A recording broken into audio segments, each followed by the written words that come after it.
అయితే ఫస్ట్ మీరు అత్తగారులకు ఇచ్చే సూచన ఏంటి? మీ ఇంటికి ఒక అమ్మాయి వస్తుంది అంటే you are also coming like that. Yes. అయితే మీ ఇద్దరు బాండింగ్, వాళ్ళిద్దరి మధ్యలో బాండింగ్ ఎలా ఉంటే ఆ ఇల్లు అనేది చాలా బాగుంటుంది అంటారు? అంటే ఖచ్చితంగా ఒక అత్తగారికి కోడలికి మధ్యలో ఒక జనరేషన్ గ్యాప్ అనేది ఉంటుందమ్మా.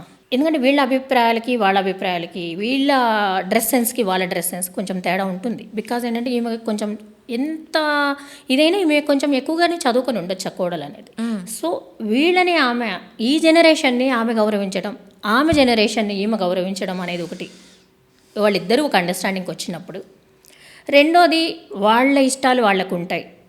సో నేను ఇన్వాల్వ్ అవ్వడం కొంచెం తగ్గించుకొని వాళ్ళు నా దగ్గరికి మాత్రమే వచ్చి ఇదిగో అమ్మ ఏం చేయమంటావు అనే సలహా అడిగినప్పుడే సలహా ఇస్తూ జస్ట్ కొంతకాలం, అలాగని పూర్తిగా వాళ్ళు ఏదైనా దెబ్బతినే స్టేజ్ దాకా వెళ్ళినా కూడా నన్ను అడగలేదు కదా అని ఊరుకోకూడదు.